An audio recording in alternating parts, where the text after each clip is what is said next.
All right, we're doing it. 3, 2, 1.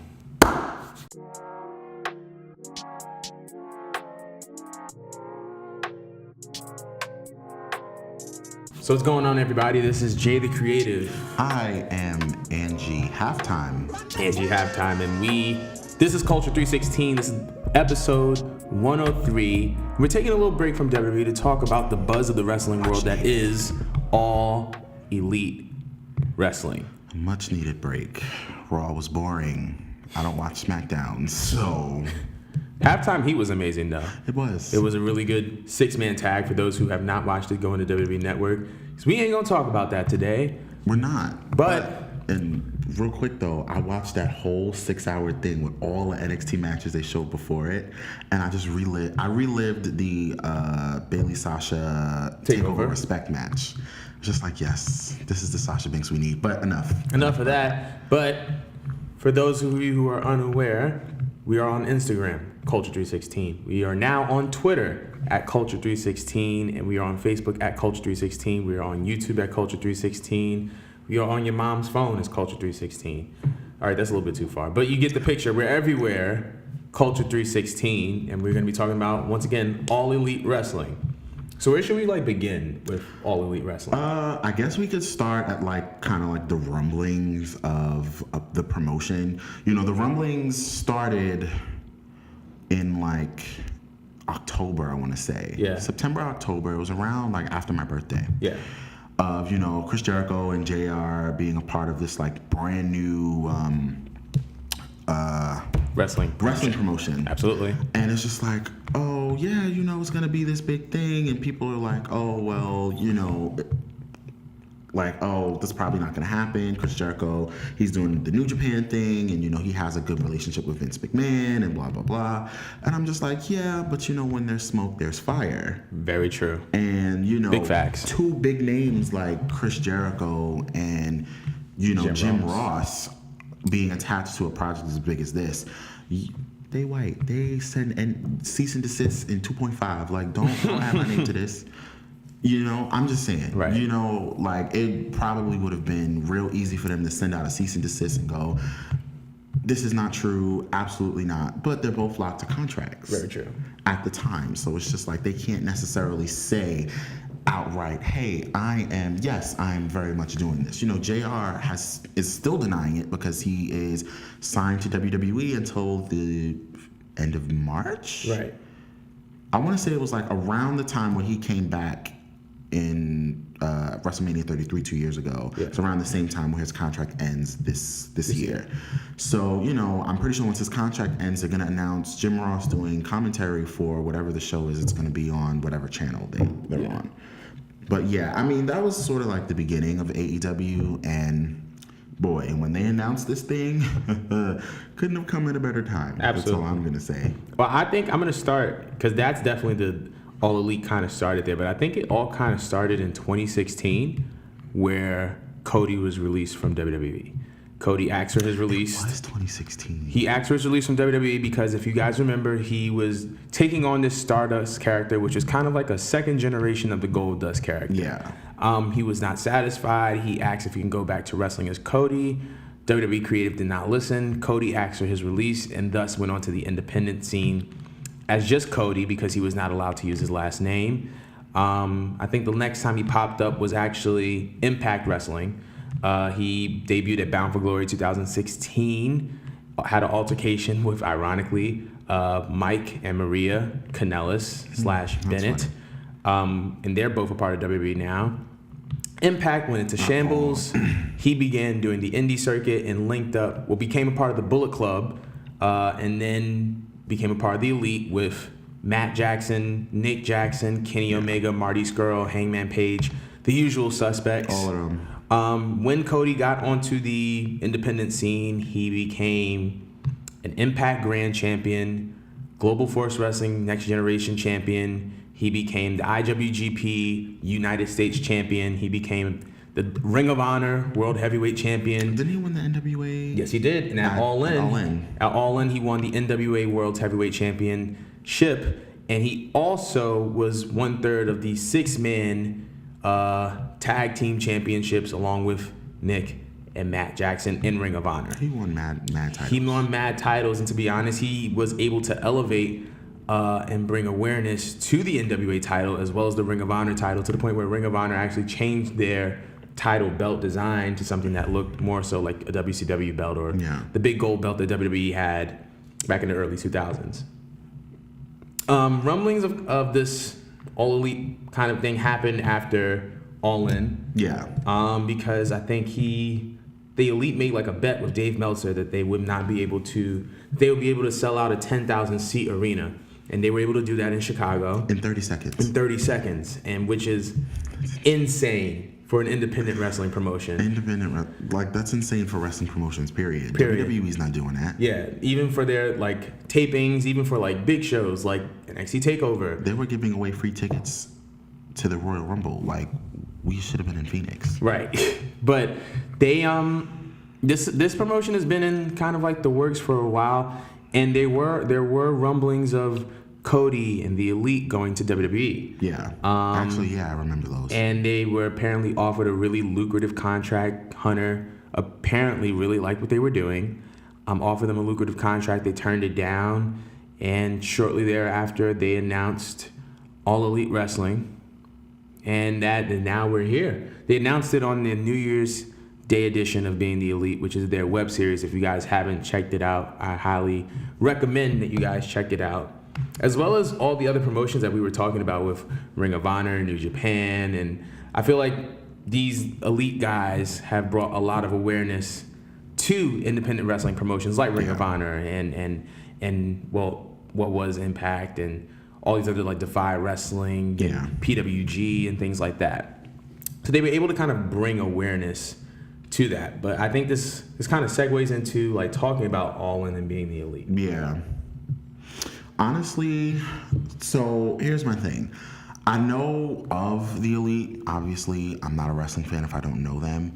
I know of the Bullet Club, which obviously I know that they're separate entities now at this point. Yeah. But as far as I'm concerned, I don't want to say that I've never been a fan, because like I can't not be a pro wrestler in training myself and not, be, like at least like and appreciate what they're doing. Absolutely. I totally appreciate what they're doing with All Elite Wrestling and, with bringing awareness to the fact that WWE isn't necessarily the end all be all. You can be on the indies and or at New Japan or in Ring of Honor and, make a good living and do what you love and be able to have, all these other things like creative control, blah, blah, blah. Absolutely. But my biggest thing was always like, I wasn't necessarily the biggest fan of their style of wrestling. Right. Their style of wrestling is very like, I consider myself to be a lot more of like that old school / WWE style, like heavy on ring psychology, storytelling. Right. Like those are the matches that I really can get into, because it's just like I can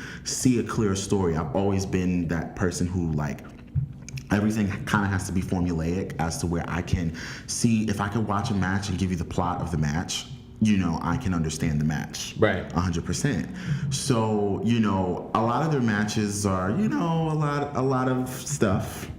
A lot of spots. A lot of spots. A lot of heavy moments. I'm not, one of those guys who are going to be like, oh, they're spot monkeys, they're stuff like that. No. I'm pretty sure they've told stories in their matches before. Absolutely. But a lot of their matches that I've seen, and I don't really have a lot of time to watch all types of wrestling. Right. A lot of the matches that I've seen of them have been a lot of like spots.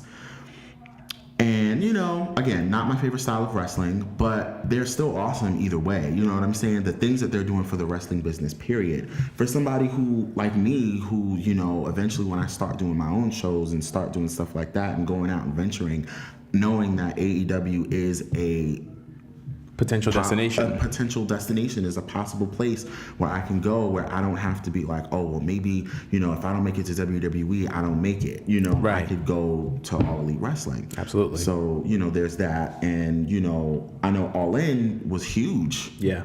All In was a huge thing. I didn't get to watch all of All In. All In was huge. Like, to be an independent wrestlers, to sell out a 10,000 seat arena in 30 seconds, you're not WWE. You're not Ring of Honor or New Japan. Well, It was kind of Ring of Honor. yeah. But we're not going to do it. Ring of Honor's not selling 10,000 seat arenas. Very true. But at the same time, Like on their own. on their own, right? You know, it's like they'll sell. I'm pretty sure they'll sell out Madison Square Garden, but they're doing that with the help of New Japan. Yeah, absolutely. Not by themselves. Right. No disrespect to Ring of Honor. No of course, disrespect to Ring of but, Honor. you know, Absolutely. I'm just saying. It's yeah. But yeah, like I think that it's kind of go off of what you're saying. I think that the Elite, especially when they were in the Bullet Club, and even now, they have changed professional wrestling. I agree. And Wholeheartedly. that's definitely something that is to change an entire industry, and the way that they have done it is an extreme accomplishment. With being the Elite, they've been able to develop content on their own. Yeah. Create engaging content that has been able to promote the wrestling promotions that they have worked for, the storylines that they are involved in across promotions. So to be able to be involved in storylines and be able to bring that storyline to multiple promotions in multiple different places and be able to connect it without having to be tied down to one wrestling promotion Right. is huge. The fact that they've been able to literally sell out of shirts, like they've been number one on pro wrestling tees forever, like at least for the past couple years. Yeah. Like they have literally changed the face of professional wrestling and been able to kind of do what a lot of independent music artists have done through social media, as far as being able to harness that power through social media, build a fan base so that they can kind of bring that fan base everywhere that they go, so that people can kind of follow them as they go along instead of just following or being tied down to this one promotion. You know what I mean? So that's kind of like what being in the Elite, and they have like a sponsorship with like TGI Fridays or something like that. They do? They do. They like if you, they have That's something I didn't know. Yeah, they have a TGI Friday sponsorship, which is kind of weird, but I didn't really notice it until All In because the logo was on the apron. You're right. You actually are right, because I remember hearing something about that. Yeah. So this isn't the first time I'm hearing this. Right. I remember hearing something about that before. But let's go a little bit deeper into All Elite Wrestling. So All Elite Wrestling unveiled January 1st, 2019, backed and owned by the owner of the Jacksonville Jaguars, President Tony Khan. The executive vice presidents of the company are currently Cody Rhodes, Matt Jackson, Nick Jackson. The chief branding officer is Brandy Rhodes. Only reason I remember that is because they released some merch. I think this is Chief Brandy Officer, and I wanted to throw my phone. Like, are you kidding me? You have 1 million people on this planet that can be way more creative than that. Like, come on. Like, again, I love Brandy. I think Brandy's dope. I think she's really pretty, and I think she's really cool. No, Chief Brandy Officer, I'm like, I'm not buying this. Somebody will, though. Somebody will. Because it's the not Elite. Me. It's not going to be me. The elite wrestling shirts are like the supreme of wrestling shirts. Elite shirts and Bullet Club shirts are like the supreme of. Yeah, I'm not gonna get into that. Yeah. But it's backed by Tony Khan, who's the owner of the Jacksonville Jaguars, an NFL team. That family is apparently worth $7 billion, which kind of rivals that of the McMahons. So you know that there's gonna be some big money behind it. Don't know if it's gonna be Big money? That's gargantuan money. That's gargantuan money. But I mean, they've so far they've had, I think, about 17 to 18 talents confirmed for All Elite Wrestling. We're gonna go down the list.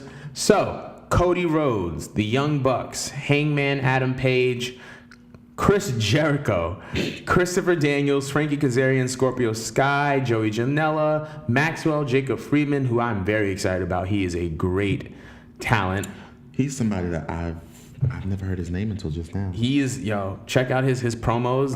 He's hilarious. Check him out now. I don't know if it's Pac or Pac. Formerly known as Neville in WWE. I'm not going to go through these names. I don't know how to pronounce them. Jungle Boy, Pentagon Jr., Phoenix, Jimmy Havoc, and their female talents include Brandy Rhodes, Britt Baker, and Penelope Ford. And a bunch of other people whose names we can't pronounce. Exactly. And we don't want to butcher, so Exactly. I'm sorry. We love you, though. Now, they've signed 18 talents. Tony Khan has upfronted about $100 million to start the company. I think that's more than enough money to start the company. Yeah. And apparently they are in talks with major cable networks on inking some type of TV deal where the networks would have the right to broadcast All Elite Wrestling. I heard TBS. TBS was one of them. TNT is another one.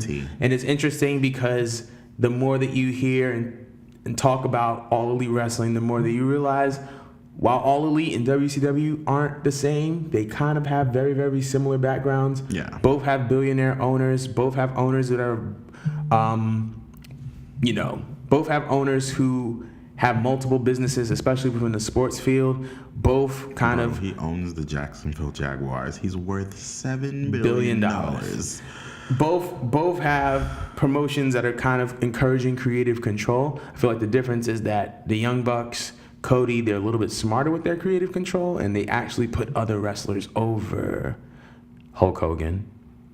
Anyway, racism. Happy Black History Month. Happy Black History Month, y'all. But they kind of have the similar attributes. I just hope that they don't go down the WCW route, which is just signing a bunch of ex-WWE guys.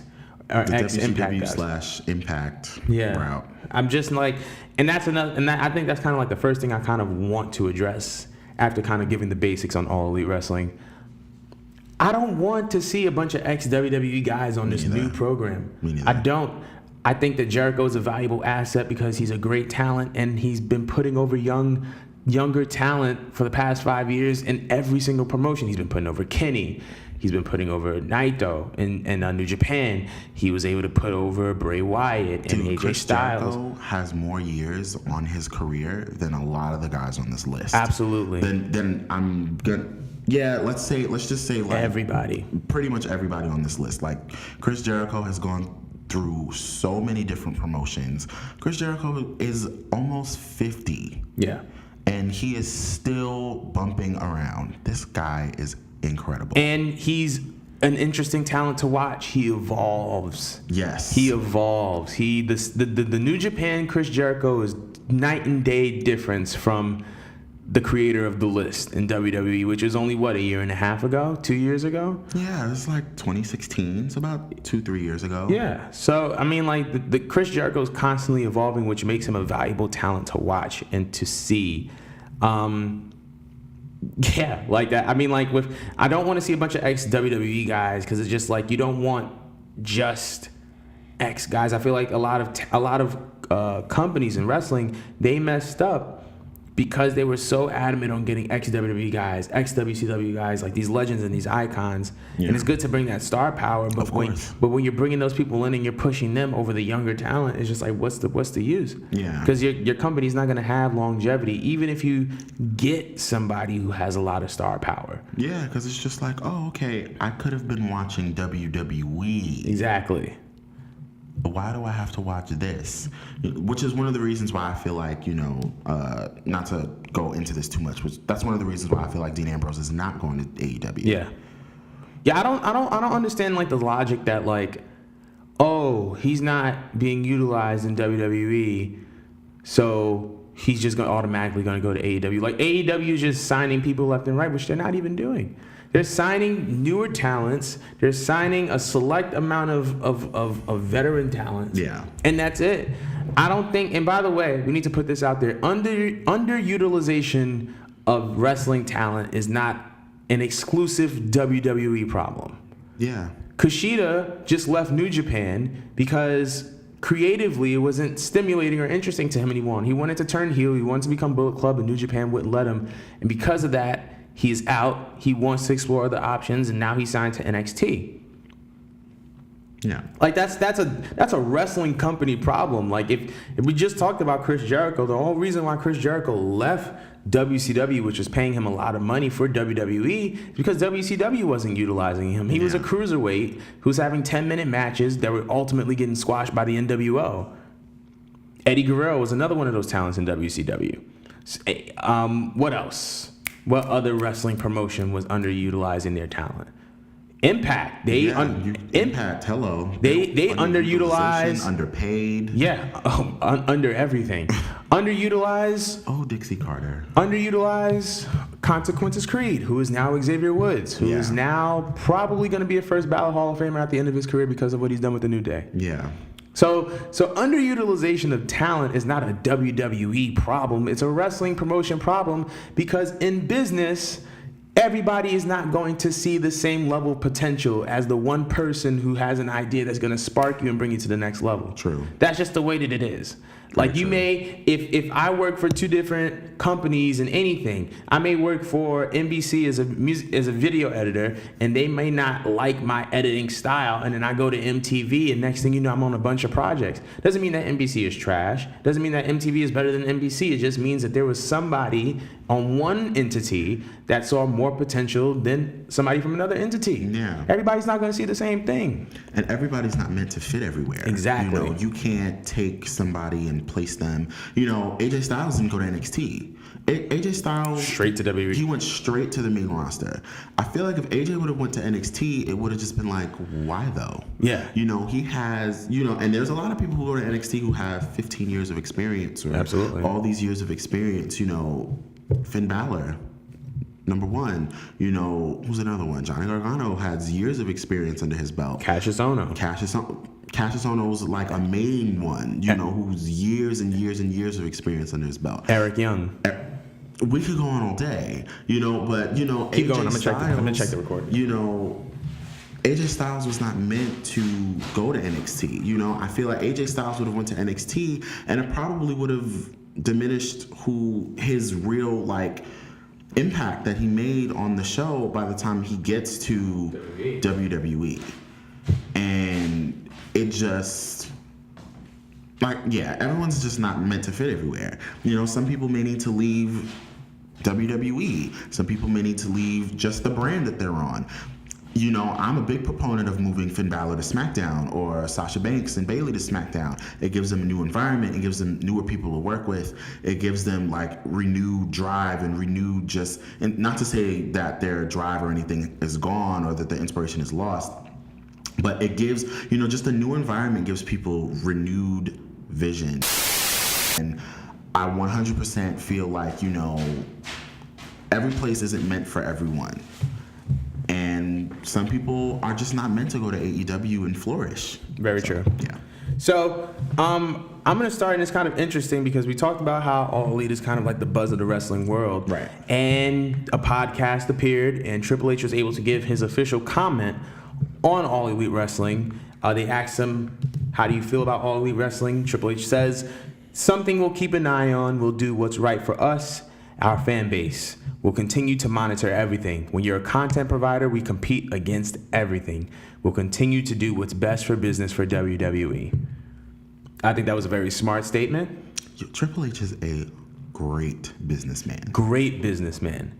And I think this kind of touches on something because when All Elite Wrestling first popped up, you had people on two ends of the spectrum where everybody was like, All Elite Wrestling's about to take out WWE, watch out. And then you had people who were just like, it's an alternative. First of all, I'm gonna address the people on one end of the spectrum that says AEW is gonna take out WWE. Rumors have come out that WWE is about to start NXT Japan.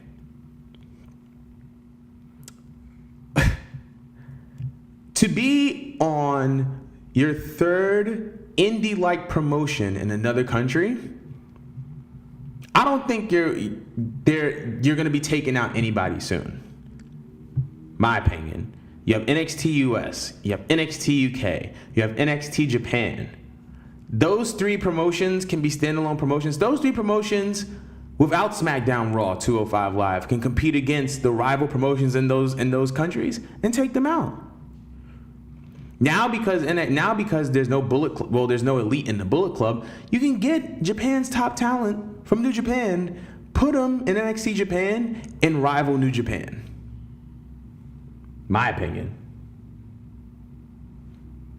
But in addition to that, like, and then there's the other people at the other end of the spectrum, right? So you have people that are saying it's just an alternative product. It's no such thing as an alternative product. Wrestling is wrestling. Obviously, there's different styles. There's people who are more hardcore than others, but wrestling is wrestling, and wrestling, whether you like it or not, it is sports entertainment. Everybody's like, I'm not a sports entertainer, I'm a professional wrestler. Newsflash, when you're in a storyline, when you pick up a mic, you are now entertaining. Period. Storytelling is a form of entertainment. Getting on the mic is a form of entertainment. You're not just wrestling anymore. If you have entrance music, if you have a gimmick, you are an entertainer. And let's put this all in perspective once more. Once WWE bought out ECW, once WWE bought out WCW, WWE stopped competing against other wrestling promotions. WWE is not AEW's rival, in my opinion. WWE is competing against the NBA, the NFL, the MLB, the NHL. WrestleMania is not on the same level event-wise as All In, as Death Before Dishonor, as Wrestle Kingdom. WWE has set an attendance record for every single arena it has done WrestleMania in, stadiums included.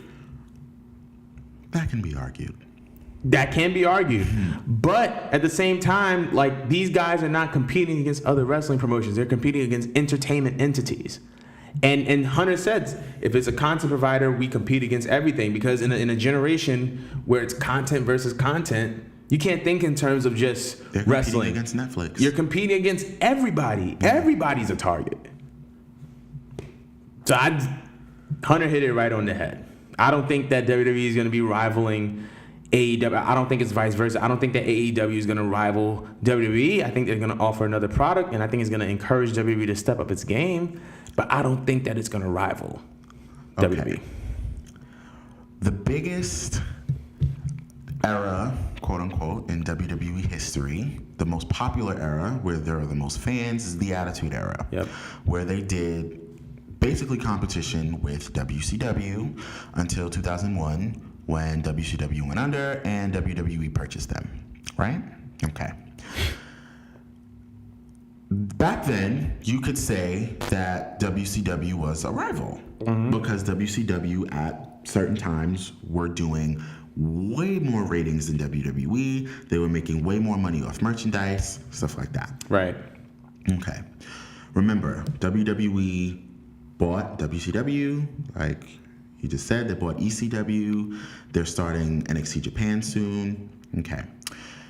Today is February 7th. Today, WWE at the stock exchange closed at $83.51. WWE just did a $5 billion television deal with Fox, and could potentially put more content of WWE on FS1, which I believe to be either Talking Smack or NXT. Yep. Where is the competition?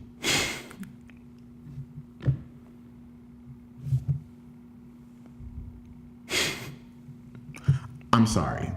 AEW is not competing in the slightest.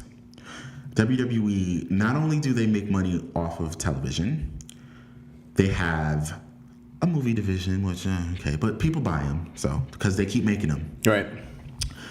They have a music division, which I stream their music. You stream I stream their music, yeah. Millions of fans stream their entrance music because their entrance themes are awesome. Okay, right? WWEshop.com. How many people do you walk around seeing in a Ronda Rousey t-shirt?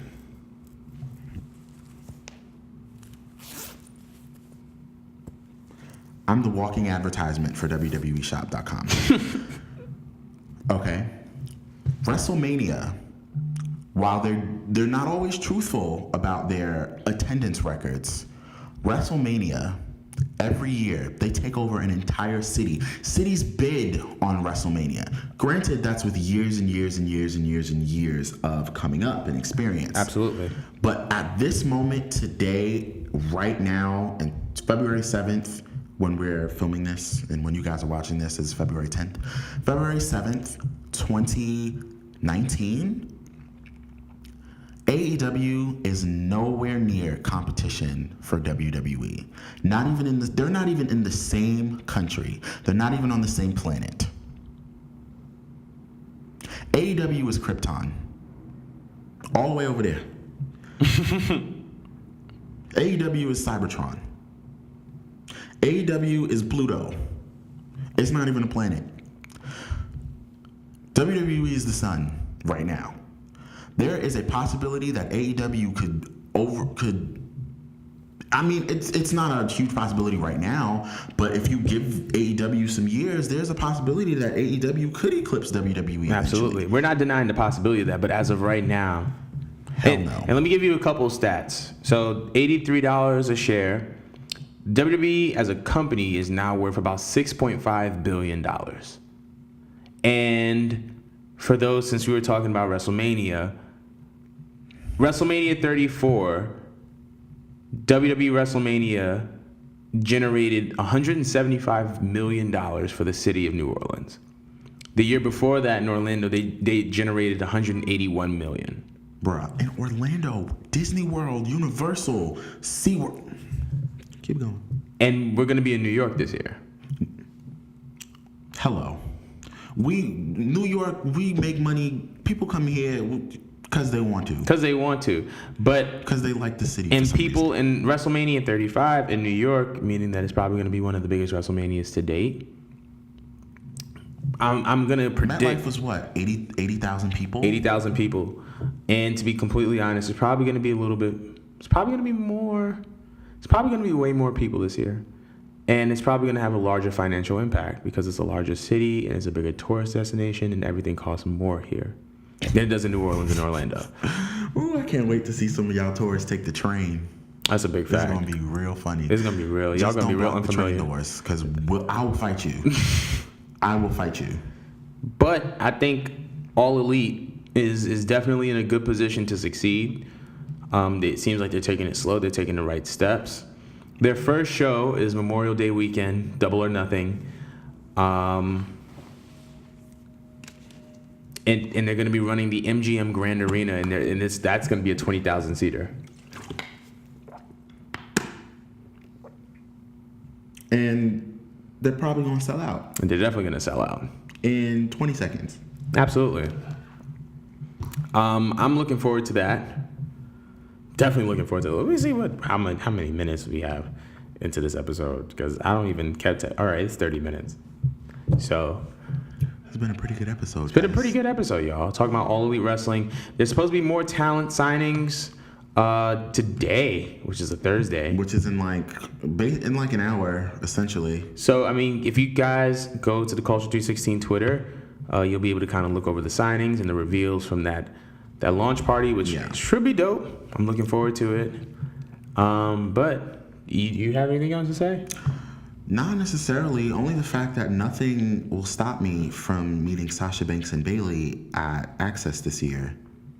Because every time they're at Hog, I miss them. And every time they're in Brooklyn, I miss them. And every time I went to WrestleMania, they did Access the day before my plane pulled up in the city. But it's all right, because I'm going to meet them this year. Put that out into the universe. And I'm going to take a picture throwing up the 4 with the both of them. That's all I have to say. And I know y'all see my do-rag. We doing a... Camo Silkies. We doing a little, do-rags are us. If you enter the code do-rag, you get 20% off. No. A brand new do-rag. Not the discount. Not the discount. But anyway, I think that's gonna wrap up today's episode. Thank you guys so much for tuning in. We want to know your thoughts about All Elite Wrestling. Tweet us, hit us up on Instagram. More content coming soon. We're gonna be back next week for Elimination Chamber predictions. Oh yeah, Elimination Chamber is next week. Ooh. It's gonna be a good episode next week. So tune in for Elimination Chamber predictions next week. I am Jay the Creative. I am Angie Halftime. And we will see you guys next week.